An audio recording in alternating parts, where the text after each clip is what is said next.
Hello बच्चों। तो आज की क्लास में हम लोग डिस्कस करने वाले हैं ली चैटलियस प्रिंसिपल। तो बेसिकली जो ली चैटलियस प्रिंसिपल है वो एक ऐसे सिस्टम की बात करता है जो कि इक्विलिब्रियम पोजीशन पे है। सो लेट्स से कि अगर हमारी कुछ एक रिएक्शन है कुछ इस तरह से, जहां पे कि ये स्मॉल ए, स्मॉल बी, स्मॉल सी और स्मॉल डी ये सभी रिप्रेजेंट करते हैं आपके मोल्स को, कि कितना मोल्स रिएक्टेंट्स और प्रोडक्ट्स का प्रेजेंट है। और जो भी कुछ कैपिटल में लिखा है like A B C and D, वो सब रिप्रेजेंट करते हैं केमिकल स्पीशीज को। तो अगर हम मान लेते हैं कि अगर ए के कुछ ए मोल्स बी के बी कुछ मोल्स के साथ में रिएक्ट करते हैं, तो सी के कुछ सी मोल्स बन जाते हैं और डी के कुछ डी मोल्स बन जाते हैं। ठीक है, ये जनरल रिएक्शन हमने ले ली।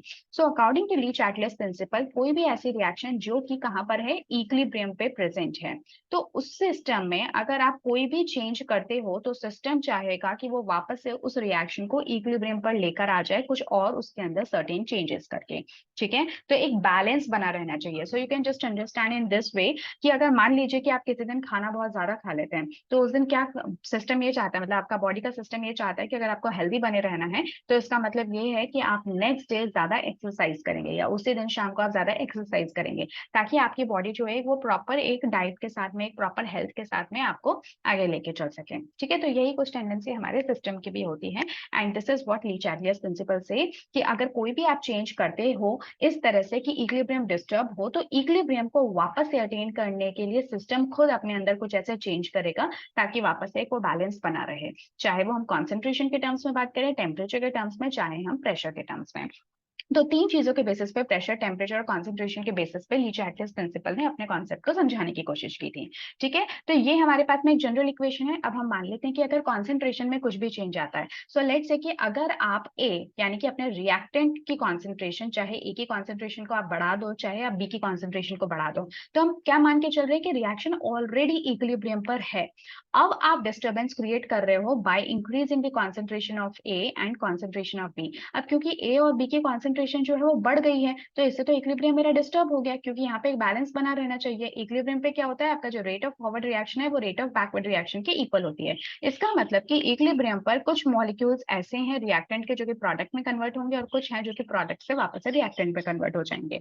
बट क्योंकि आप ए और बी की कॉन्सेंट्रेशन को बढ़ा रहे हो, तो एक तरीके से आप क्या कर रहे हो, इस इक्विलिब्रियम को डिस्टर्ब कर रहे हो। तो आपका रिएक्शन चाहेगा, आपका सिस्टम चाहेगा कि वो ज्यादा से ज्यादा प्रोडक्ट के मॉलिक्यूल्स बना सके ताकि वापस से इक्विलिब्रियम अचीव हो जाए। Is that clear? तो जो इक्विलिब्रियम होता है ना, this is basically the ratio of reactants and products. तो ये जो रेशियो है ये हमेशा कांस्टेंट बना रहना चाहिए। जो कॉन्सेंट्रेशंस हैं वो चेंज हो सकती हैं, but ratio should be constant. ठीक है, तो इसी तरह से अगर आप सी या डी को रिमूव करते हो, सी या डी को रिमूव करते हो, या फिर ए और बी की कॉन्सेंट्रेशन को बढ़ाते हो एट इक्विलिब्रियम, तो आपका रिएक्शन क्या करेगा, वो ज्यादा से ज्यादा प्रोडक्ट की तरफ मूव करेगा, ताकि ज्यादा से ज्यादा जो इक्विलिब्रियम है उसको अचीव करने के लिए उसको क्या करना पड़ेगा, ज्यादा से ज्यादा प्रोडक्ट फॉर्म करना पड़ेगा। दैट मीन्स कि जो आपका रिएक्शन है वो फॉरवर्ड डायरेक्शन में मूव करने लगेगा और प्रोडक्ट की कॉन्सेंट्रेशन बढ़ने लगेगी। ठीक है, वही उसके अलट अगर आप ए और बी यानी कि रिएक्टेंट के कॉन्सेंट्रेशंस को कम कर देते हो, या फिर आप प्रोडक्ट के कॉन्सेंट्रेशन को बढ़ा देते हो, तो दोनों ही केस में क्या होगा कि जो आपका रिएक्टेंट है उसका अमाउंट कम हो रहा है,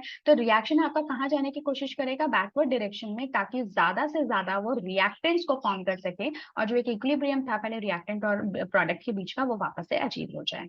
इज दैट क्लियर? तो ये तो बात हो गई कॉन्सेंट्रेशन की। नेक्स्ट अगर हम बात करें टेम्परेचर की, तो टेम्परेचर में आपको दो चीजें ध्यान रखनी होती है कि आपका जो रिएक्शन है क्या वो एंडोथर्मिक है कि एक्सोथर्मिक है। एंडोथर्मिक आपको या तो कभी भी हमेशा क्वेश्चन में गिवन होगा, या फिर आपको है ना जो भी रिएक्शन है उसके आगे डेल्टा एच के यानी कि एनर्जी, रिएक्शन एनर्जी के, रिएक्शन एंथैल्पी की आपको वैल्यू गिवन होगी। तो अगर वो वैल्यू आपको पॉजिटिव में नजर आती है, इसका मतलब वो एक एंडोथर्मिक रिएक्शन है। एंडोथर्मिक रिएक्शन का मतलब होता है कि इस रिएक्शन को करवाने के लिए आपको एनर्जी देनी पड़ रही है। ठीक है, आपको एनर्जी देनी पड़ रही है। अब वो आप एनर्जी कैसे दोगे, आप हीट एनर्जी के फॉर्म में दे सकते हो, आप इलेक्ट्रिकल एनर्जी के फॉर्म में दे सकते हो, बट जो भी कुछ है आप क्या कर रहे हो, एनर्जी सिस्टम को दे रहे हो, तभी वो रिएक्शन कर पा रहा है।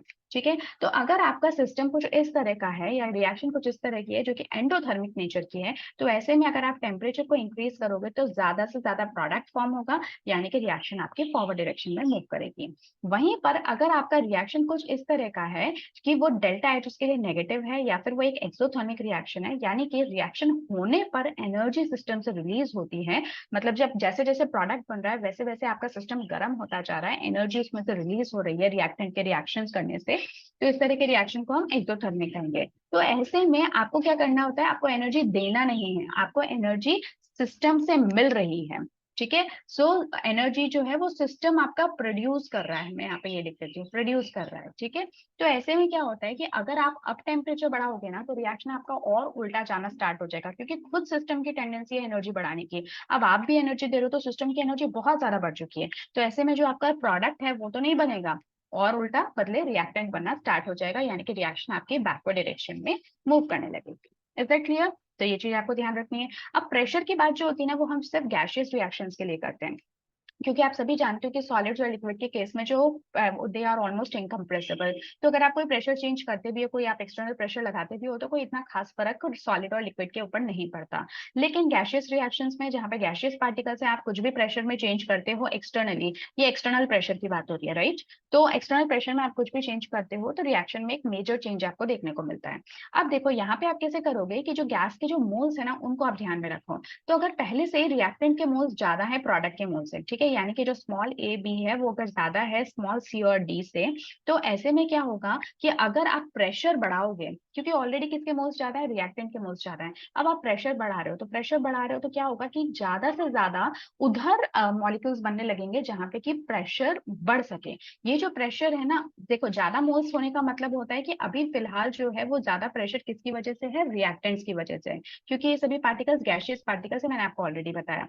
तो अभी जो प्रेशर है वो ऑलरेडी रिएक्टेंट्स की वजह से ज्यादा है। तो आपका जब आप एक्सटर्नली प्रेशर बढ़ाओगे तो सिस्टम आपका कुछ इस तरह से मूव करेगा, या इस तरह से बनने लगेगा, उधर की तरफ मूव करने लगेगा जहां पे कि जो प्रेशर है उसको बढ़ाया जा सके। तो ऐसे में क्या है, जो आपका कम प्रेशर वाला रीजन है, यानी कि जो प्रोडक्ट है उसकी तरफ रिएक्शन मूव होने लगेगा। क्लियर है? यानी कि जो रिएक्शन है आपका वो फॉरवर्ड डायरेक्शन में जाने लगेगा।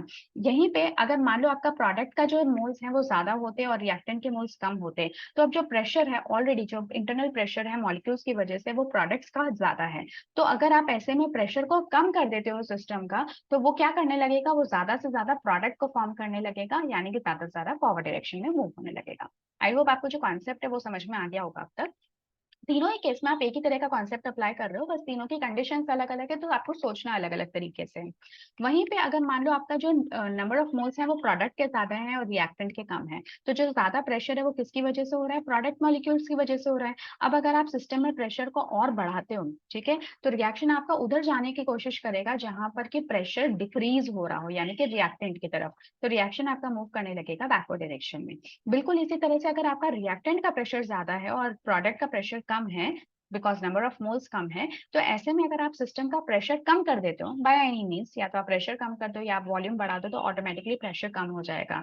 तो ऐसे में भी जो आपका रिएक्शन है वो बैकवर्ड डायरेक्शन में मूव करने लगेगा, यानी कि ज्यादा से ज्यादा रिएक्टेंट का फॉर्मेशन होने लगेगा। ओके, तो आई होप कि आपको ये जो कॉन्सेप्ट है या सोचने का जो तरीका है वो आप लोगों का डेवलप हो गया होगा कि किस तरह से आप लोगों को सोचना है। बाकी इससे रिलेटेड कई सारे क्वेश्चंस हम लोगों ने ऑलरेडी डिस्कस किए हैं, जो कि एनसीईआरटी बेस्ड क्वेश्चंस है, तो आप चाहे तो एक बार और उनको अपने रिविजन के लिए देख सकते हैं। यहाँ पर सिर्फ मैंने आपको कॉन्सेप्ट प्रोवाइड किया है।